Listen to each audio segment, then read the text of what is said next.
Transgender women in the UK are facing new restrictions and outright bans, from participating in women's sports to using bathrooms that match their gender identity.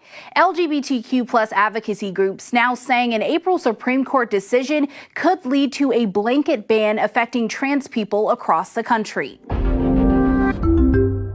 The case focused on the nation's Equality Act of 2010 on whether a trans woman with a gender recognition certificate, a legal document recognizing gender change, is protected as a woman under the Equality Act. The court said no, ruling unanimously that the law applies to biological sex only. The ruling means that even if a transgender person has legally changed their gender, they may not be treated as their identified gender under some parts of the Equality Act. The Equality and Human Rights Commission says the decision clears up legal confusion and will make it easier to enforce protections for women and gay people, especially in maintaining single-sex spaces. The EHRC released guidelines following the decision, saying they are updating their policies, but for now, a trans woman is to be considered a biological male and a trans man is a biological woman. With that being said, the Equality Rights Watchdog Group said bathrooms designated for women cannot be used by trans women. The decision has also prompted changes from companies like Barclays Bank, which will now restrict access to women's bathrooms based on biological sex. In a similar change, the Football Association announced it will ban trans women from women's football in England starting in June. The FA says although trans women were originally included, they are no longer allowed on the football field. But LGBTQ plus advocacy groups, including GLAAD and the Good Law Project, say the ruling is discriminatory. They argue it could lead to humiliation, restrictions, and safety risks for trans people in day-to-day life. The Good Law Project is now raising funds to launch a legal challenge, alleging the court failed to consider the human rights implications or hear from trans people directly affected. The nonprofit legal organization says this is no small undertaking, but for the trans community in Britain, it is literally crucial. For Straight Arrow. At these East Price Hill condos Thursday morning, Cincinnati officers tracked down a stolen vehicle. As you know, we had a critical incident yesterday. 4 people get out and start running. In body cam footage released today, in just 6 seconds, police say 18-year-old Ryan Hinton aims his gun at officers. He's got to go! Police shoot and kill him. Today on MLK Drive, a deputy is working traffic control for UC graduation when a driver crashes into him. There is a connection between these two incidents. The driver of today's vehicle that struck a deputy has a family relationship with the 18-year-old that we shot yesterday. Chief, is the person who hit the deputy the father of the person who was shot yesterday? Yes. Ryan Hinton's father, 38-year-old Rodney Hinton, is charged with aggravated murder in the deputy's death. He was taken to University Hospital in critical condition. Hours later, the Hamilton County Sheriff's deputy dies. The CPD homicide unit investigating both the death of the deputy killed today and the death of the 18-year-old shot by police. I can assure you, as the chief of police for Cincinnati, I will ensure you transparency and a thorough and accurate investigation. Well, this evening, we're learning new details about a deadly crash that happened Thursday night near Yellowstone National Park. Police say a 25-year-old man from right here in our backyard in Humble was driving a pickup truck when he crashed into a tour van carrying several international tourists. Moments later, both vehicles were engulfed in flames. The driver of the truck and 6 people inside the van died. 8 others were rushed to the hospital, but their conditions haven't been released yet. The cause of the crash is still under investigation.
Jalgaon के देवी लहराई के जत्रा उत्सव में incidents आज सुबह सुबह 4 से 5 बजे के बीच में हुआ। इसका ये दुखद घटना है। इस तरह का स्टैम्पेड गोवा में पहले कभी नहीं हुआ था। पहली बार इस तरह का स्टैम्पेड हुआ। जिस स्टैम्पेड हुआ उसी जगह पे मैं अभी हूँ। सुबह मुझे 5 बजे खबर मिलते ही मैं तुरंत अस्पताल में, जो हमारे कम्युनिटी हेल्थ सेंटर लोकल यहाँ से 7 किलोमीटर है, वहाँ पे जाके जितने सारे एडमिट पेशेंट्स थे उनके बारे में मैंने उनकी पूछताछ की, उनके ट्रीटमेंट किस तरह से हो रहे हो देखा।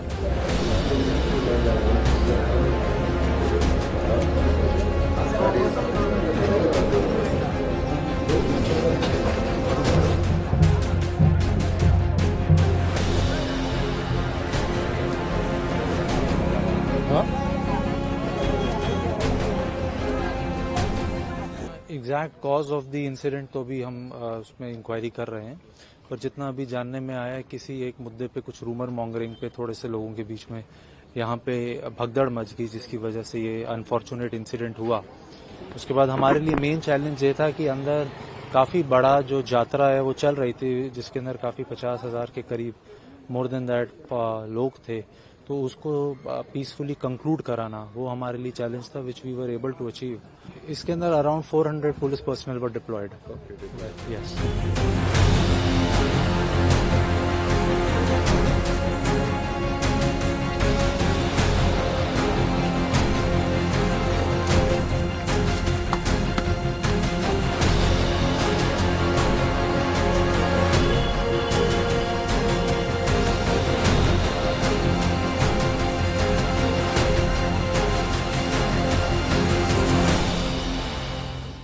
And staying with the palace intrigue inside the White House, the administration has used a viral internet meme to push its message about President Trump's immigration policies. The meme, called 100 Men versus 1 Gorilla, started as a joke on social media last month when a user asked who would win a fight between 100 average adult men or one silverback gorilla. Now the White House has tapped into the trend and posted a meme on social media to highlight deportations under President Trump. In the White House version of the meme, the commander-in-chief was cast as that one gorilla, while several individuals in the background symbolized the 100 men, with the caption referring to them as the 142,000 illegal alien criminals. The post, which was shared yesterday, has been viewed over 1 million times. And now, while the White House has not released a detailed breakdown of how it arrived at that 142,000 figure mentioned in the post, a recent report by the Immigration and Customs Enforcement said it arrested over 66,000 undocumented immigrants and deported over 65,000 in Trump's first 100 days in office.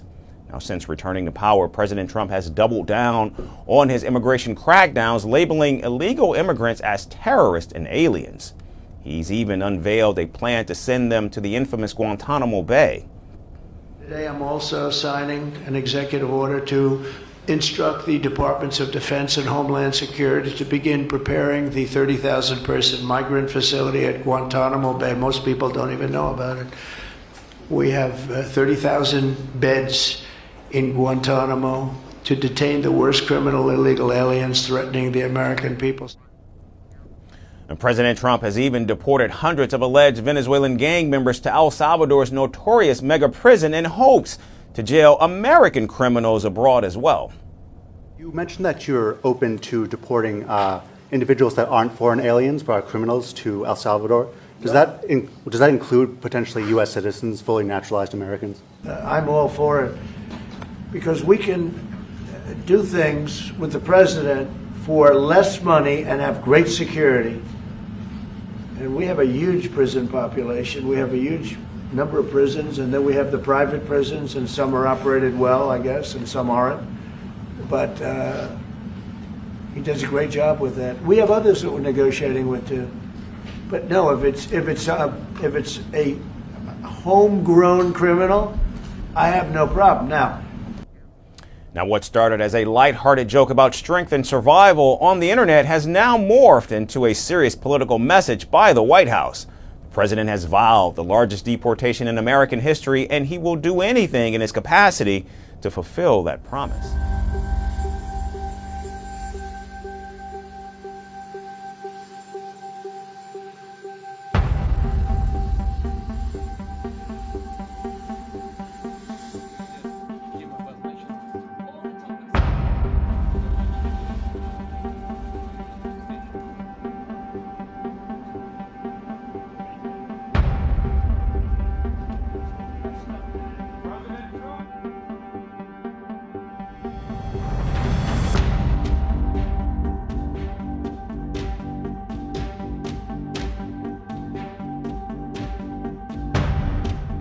really don't believe that any person, of the 8 billion people in the world, I don't think anybody could have gotten this deal done other than Donald J. Trump.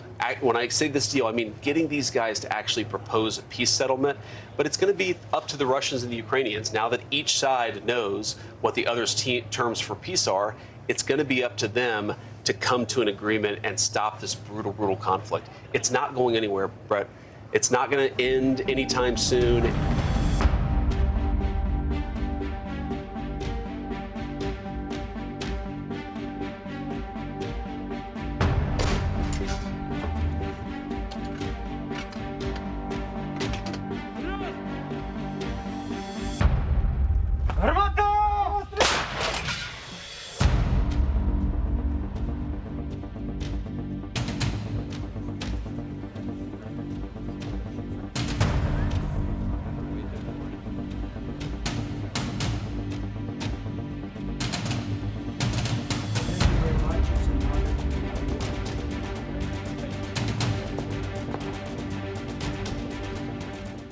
The methodology of how we contribute to this will change in that we will not be the mediators. That is what I mentioned on Tuesday, and the nature of how this would change is we certainly were still committed to it and will help and do what we can, but we are not going to fly around the world at the drop of a hat to mediate meetings, that it is now between the two parties, and now is the time that they need to present and develop concrete ideas about how this conflict is going to end. It's going to be up to them.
Ahead of U.S. President Donald Trump's visit to Saudi Arabia, Washington has agreed to provide more weapons to Riyadh in a proposed arms deal worth $3.5 billion. The United States has approved the sale of air-to-air missiles to Saudi Arabia's fighter jets. In a statement, the U.S. Defense Security Cooperation Agency said that the proposed sale will support the foreign policy goals and improve the security of a partner country in the Gulf region. The arms sale include 1,000 AIM-120C8 advanced medium-range air-to-air missiles, guidance section, and other technical support. The missiles will be made by RTX Corps in Tucson, Arizona, and the arms sale to Saudi Arabia comes after Riyadh stated that it is planning to invest $600 billion in the U.S. over the next 4 years. Earlier, the Trump administration approved the sale of 8 armed MQ-9B Reaper drones worth nearly $2 billion to Qatar. In yet another news, the United States has agreed to provide tactical missiles to Norway. The Pentagon stated that the U.S. State Department has approved the possible sale of AIM-9X Block 2 tactical missiles to Norway for an estimated $371 million.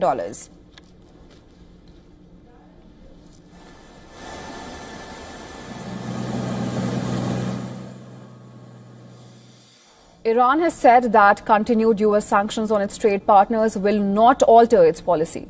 Now, this comes after Donald Trump called for global boycott of any amount of Iranian oil or petrochemicals. A statement by Iran's foreign ministry has condemned what it called pressure on Iran's trade and economic partners, adding that the constitution of these illegal behaviors will not change Iran's logical, legitimate and international law-based positions. Iran says such sanctions have created deep suspicion and mistrust about the seriousness of America on the path of diplomacy. Now, in the midst of negotiations for a new nuclear deal, Trump has vowed any country or person who buys any amount of oil or petrochemicals from Iran will be subject to secondary sanctions. He wrote on his Truth Social platform that all purchases of Iranian oil or petrochemical products must stop immediately. A Trump statement comes after Iran confirmed that the 4th round of talks with the United States administration, which had been set to take place on Saturday in Rome, has been delayed. Meanwhile, Iran-backed Yemen's Houthis have claimed responsibility for firing 2 missiles targeting Israel's Ramat David Air Base and the Tel Aviv area. The group has pledged to expand its range of targets in Israel in retaliation for a renewed offensive in Gaza that began 2 months ago.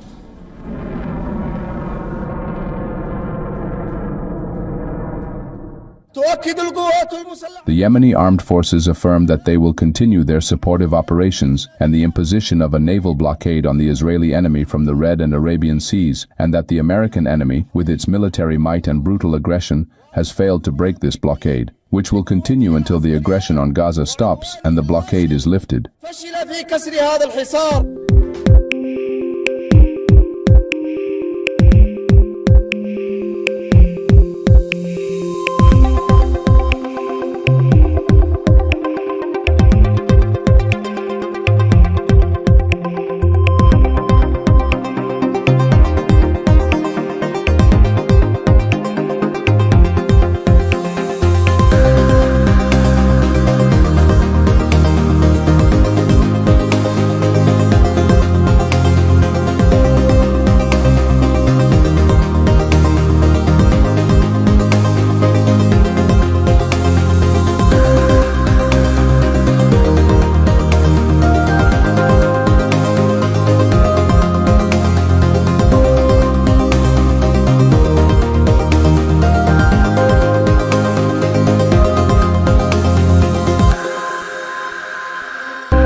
Unbelievable, Marco. When I have a problem, I call up Marco. He gets it solved.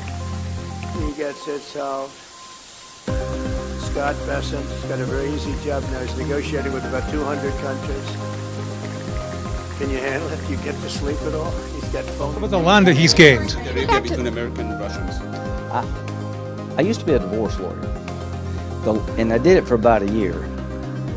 The last terms of defense payment. Do you think you're getting closer to that? We're working on it. What's the horizon on a supplemental? I mean, when do you think you need to get this done by? Well, a lot of it will be determined by our Ukraine.